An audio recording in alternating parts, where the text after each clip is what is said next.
Parce que quand Dieu bénit quelqu'un, il y a trois éléments qui le prouvent. Il y a déjà celui qui a béni, qui est Dieu, et vous voyez de façon palpable la personne qui a été bénie, et vous voyez également les preuves de la bénédiction que cette dernière a reçue de Dieu. Donc, il est impossible que vous disiez que vous êtes une bénédiction tant qu'il n'y a pas des gens qui peuvent témoigner que oui, effectivement, vous êtes une bénédiction. La Bible dit dans Genèse 12, verset 3, elle dit ceci: « Et toutes les familles de la terre seront bénies en toi. » Je répète, « Et toutes les familles de la terre seront bénies en toi. » En cette année, n'attendez pas, n'espérez pas seulement que les gens viennent vous bénir, vous seul. Il est également temps que quelqu'un remercie Dieu parce que vous êtes vivant. Il y a beaucoup d'entre vous, personne ne se tient dans la prière pour vous de façon particulière parce que votre vie n'a jamais eu d'impact positif sur la vie de quelqu'un, de sorte que quelqu'un puisse se tenir ou que des gens puissent se tenir en prière et dire « Seigneur, garde celui-ci ou protège-le à cause de nous ». Vous devez changer cette image de vous aujourd'hui. Quand vous ne cessez de demander aux gens de prier pour vous tout le temps, c'est une approche médiocre de la vie. Vous devez vous décider à avoir de la valeur. Décidez-vous à porter de l'impact, à être une bénédiction pour quelqu'un, de sorte que ce dernier puisse se lever au milieu de la nuit et se tenir et intercéder pour vous et dire « Seigneur, à cause de moi, bénis cette personne, protège et garde telle personne. » Que quelqu'un soit capable de dire dans la prière devant l'Éternel, voici celui qui fait que je mange tous les jours. Voici celui qui fait que mes enfants peuvent aller à l'école. Alors Seigneur, je t'en prie, garde-le en vie à cause de moi. Il y avait l'histoire de cette femme décédée dans la Bible et après son décès, le peuple avait refusé, le peuple n'acceptait pas son décès. Et le peuple en fait a apporté les preuves de ce qu'elle était une bénédiction aux apôtres. Ils ont montré les preuves, les éléments de son utilité sur la terre. Vous devez vous décider, prendre la résolution d'être une bénédiction. N'attendez pas seulement qu'un homme de Dieu vienne et qu'il soit une bénédiction pour vous. C'est une erreur et c'est déjà un échec à la base. Et n'attendez pas également d'être riche avant d'être une bénédiction. C'est un échec total déjà à la base. Et vous savez, beaucoup de personnes pensent ou croient que la seule chose que l'on peut donner à un homme comme une bénédiction, c'est de l'argent. Et ça, c'est une très, très grande erreur que vous commettez. Et je vous ai déjà enseigné sur ce qu'on appelle les héritages. Si vous n'avez pas de l'argent à offrir à quelqu'un, alors transférez, partagez vos mentalités, partagez vos pensées, partagez vos philosophies, partagez vos connaissances, transmettez vos connaissances. Car ça, c'est l'un des plus grands cadeaux que vous pouvez faire à un homme, plus grand que l'argent. La Bible dit dans Daniel 12, verset 3, « Ceux qui auront été intelligents brilleront comme la splendeur du ciel, et ceux qui auront enseigné la justice à la multitude brilleront comme les étoiles, à toujours et à perpétuité. » Vous savez, Dieu a appelé un adorateur d'idoles, Abraham, et l'a fait sortir de sa maison paternelle. Et dans le livre de Genèse, au chapitre 12 du verset 1 au verset 3, il dit « Va-t'en de ton pays, de ta patrie et de la maison de ton père dans le pays que je te montrerai. Je ferai de toi une grande nation et je te bénirai. » Alors Dieu s'adressait ainsi à un homme qui n'avait même pas d'enfant. Voyez-vous un peu ce que je vois là? Maintenant, on continue.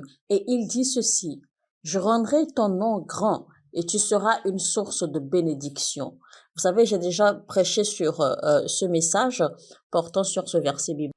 Et vous pourriez vous référer à mon message intitulé Définir ses héritages. Et j'ai parlé dans ce message de 5 choses principales qui vous montrent ce que c'est que les héritages. Avoir un nom grand, c'est une bonne chose. Et la Bible dit qu'il est mieux de désirer avoir un grand nom que d'avoir de l'argent. Alors, même si vous avez de l'argent, si votre nom n'est pas grand, n'est pas connu, eh bien, vous n'avez rien accompli. La possibilité de votre succession est que vous investissez énormément pour avoir un nom grand. pour que quand vous ne serez plus là, quand vous ne serez plus présent, que les gens puissent être capables de continuer à utiliser votre nom, à faire mention de votre nom. Demandez-vous alors pourquoi Jésus-Christ nous a-t-il donné son nom? Il nous a déjà donné sa vie. Nous avons sa vie, mais il nous a également offert son nom. Il y a tellement de gens qui sont grands, mais leur nom n'est pas grand. Et je suis sûre que ce que je suis en train de dire ici aujourd'hui est un encouragement, est une exhortation pour un parent quelque part. Si vous devez mourir dans la grandeur, assurez-vous que vous laissez derrière vous un nom qui soit également grand autant que votre grandeur, parce que les noms ne meurent jamais, les noms ne disparaissent jamais. Je vous ai déjà dit ici qu'à la fin de votre vie, votre nom peut être une clé ou votre nom peut être un cadenas. Votre nom peut emprisonner les destins des gens. De la même façon, votre nom peut également être une ouverture de porte pour d'autres destins. Je ne sais pas s'il y a quelqu'un ici dont le nom peut égaler celui de Jézabel. Il y a certaines personnes qui se permettent de nommer leurs enfants Jézabel et sans même se soucier de connaître la signification de ce nom. Il y a également des gens qui se permettent de nommer leurs enfants Judas. Il y en a également qui se permettent de nommer leurs enfants Lucifer. Et pourtant, ce sont là des noms. Ce sont des noms qui ont des intonations très belles en plus. Vous savez, ces noms ont été reliés à différentes formes de méchanceté. Vous savez, quand vous nommez votre enfant Lucifer, la vie de cet enfant peut être ruinée. L'effet ou l'impact d'un nom peut être si puissant que quand ces gens qui portent ces noms rencontrent Dieu se sent obligé de leur changer de nom. Et qu'ils vous souviennent que à cause d'un nom, simplement, l'ange de l'Éternel a dû clouer le bec à un prophète jusqu'à ce qu'il se mette d'accord avec Dieu. Sachez que les noms sont très puissants. Votre nom est la capture de votre réputation, votre crédibilité. Et quand les gens disent dans le nom de Jésus, quelque chose se produit dans le règne spirituel parce que toutes les puissances, toutes les autorités ont été déposées, ont été investies en ce nom. Alors prenez la décision cette année d'être une bénédiction. Il y a peut-être quelqu'un quelque part qui, à la recherche d'emploi, n'était pas supposé gagner ou obtenir ou tel emploi, mais simplement parce que ce dernier a dû mentionner votre nom. Alors, sous le coup, le boulot, le job vous sera certainement donné parce que vous avez mentionné le nom d'un homme de Dieu, d'un pasteur ou de quelqu'un que l'employeur reconnaît avoir été une bénédiction pour lui. David avait dit, souvenez-vous, y a-t-il encore quelqu'un dans la maison de Saül qui soit encore vivant pour que je lui montre de la bonté, de la bienveillance à cause de Jonathan? Sinon, normalement, que serait en train de faire Méphibosheth à la table du roi si ce n'était pas à cause de Jonathan? Au nom de Jésus, je prie pour vous que votre nom ouvre les portes pour les gens au nom de Jésus. Et je vous dis ceci de façon prophétique. En cette année, Dieu est en train d'investir en vous et même il est en train d'investir la grâce sur votre nom. Alors, en tant que parent, en tant que leader, votre nom signifie ou représente également le nom de votre entreprise ou société. Votre nom représente également le nom de votre organisation, le nom de votre affaire. Tout ce qui produit l'opprobre et la honte autour de votre nom et qui ne permet pas que l'honneur et la dignité suivent l'expression de votre nom, que cela soit roulé et enlevé comme un rideau au nom de Jésus-Christ. Amen. Maintenant, nous allons prier rapidement quelques minutes.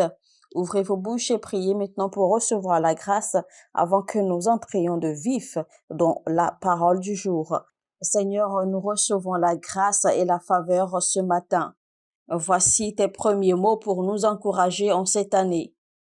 En tant que famille et individu, ouvrez vos bouches et priez. Je reçois la grâce.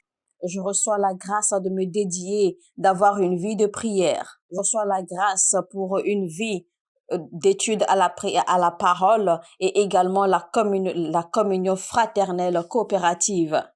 Et je prends la détermination, je prends la résolution à partir d'aujourd'hui de faire des progrès palpables et évidents avec ma vie et dans ma vie. Que quelqu'un ouvre sa bouche et se mette à prier maintenant.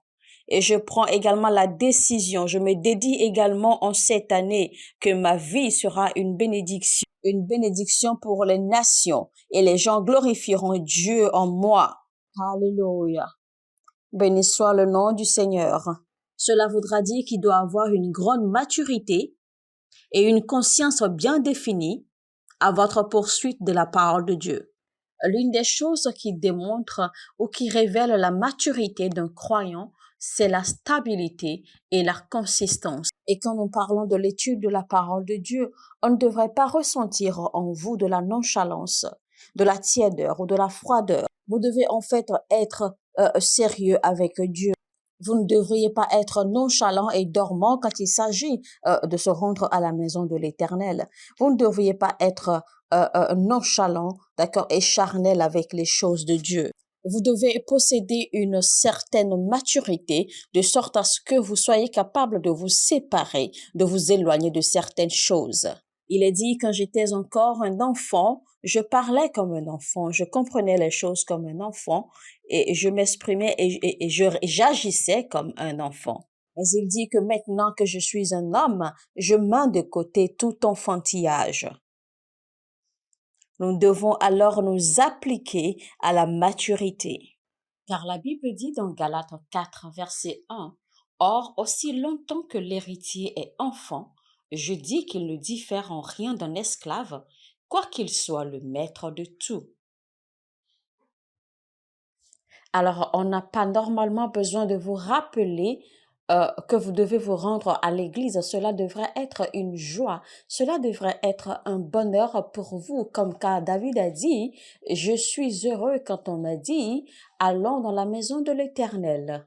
Et quand je parle de ces personnes qui se rendent à l'église, mais qui sont nonchalantes, qui sont tièdes, qui ne s'intéressent à rien, qui restent là juste à regarder, à observer, à regarder un peu partout, et qui ne développent de l'intérêt pour rien du tout. Rappelez-vous de cet homme à la porte la belle. La Bible dit, quand les apôtres lui ont adressé la parole, lui demandant de les regarder. La Bible nous fait comprendre qu'il les a regardés droit dans les yeux en espérant recevoir quelque chose d'eux. Et donc, vous devez vous rendre à l'église espérant recevoir quelque chose. Vous devez regarder espérant recevoir. Rappelez-vous, la Bible dit qu'ils ont levé les yeux vers lui et leur visage s'était éclairé. Alors, quand vous élevez vos yeux vers lui, quand vous élevez vos mains vers lui, sûrement, certainement, vous allez recevoir quelque chose. Et en ce qui me concerne, moi, j'ai pris une nouvelle décision, j'ai renouvelé mon engagement, ma passion et ma décision, d'accord, que toute personne que Dieu placera sous mon leadership, sous ma conduite, en cette nouvelle année 2023, également sous la coupe de ce ministère, de cette église, que chacun de nous, tout le monde deviendra grand, tout le monde ira de gloire en gloire jusqu'à ce que le plus petit d'entre nous devienne aussi grand et aussi puissant comme David. Et tout ceci arrivera uniquement par la parole, car Dieu n'est pas un magicien, il n'est pas un féticheur, car il n'y a aucune autre façon d'atteindre cette limite, d'atteindre la maturité en esprit en dehors du ministère de la parole, en dehors du ministère de la communion fraternelle, en dehors du ministère de l'esprit. Toute chose que vous recevrez ou que vous ferez en dehors de tout ceci va simplement aboutir à la déception, à la frustration. Ce sont des modèles à suivre. Si vous voulez voir la gloire de Dieu se manifester dans votre vie, voilà des choses à faire. La Bible dit dans Lévitique 9, verset 6, Moïse dit, « Vous ferez ce que l'Éternel a ordonné et la gloire de l'Éternel vous apparaîtra. » La gloire de Dieu apparaît uniquement à ceux qui appliquent, à ceux qui agissent et non ceux qui regardent ou observent uniquement. Voilà des choses que Dieu a recommandées que nous devons faire. Vous savez, chaque nouvelle année, Dieu nous donne une parole spécifique pour nous guider et nous conduire au cours de l'année selon les temps et les saisons. Et nous savons aussi que Dieu est un Dieu des temps et des saisons et il fait également ces choses selon un temps bien précis. Pour nous, en tant qu'Église, il a choisi de fonctionner avec nous avec des paroles prophétiques Nous savons bel et bien que le prophétique est souvent abusé dans certaines églises par certains hommes de Dieu. Nous savons également que beaucoup pratiquent le prophétique comme si c'était un rituel et cela ne porte aucun pouvoir. Je vais vous dire, pour nous, en tant qu'Église, toute parole prophétique sort toujours d'une prière profonde, d'une méditation profonde, de la prière, de la parole. Cela produit des résultats formidables quand l'on y croit et que l'on s'engage là-dedans avec la foi. On agit également selon ce qui est dit prophétiquement. Alors, notre message du jour sera titré Ephata, le mystère des portes ouvertes. Voici comment s'écrit Ephata. E-P-H-P-H-A-T-H-A. Je répète. E-P-H-P-H-A-T-H-A. Ephata, le mystère des portes ouvertes.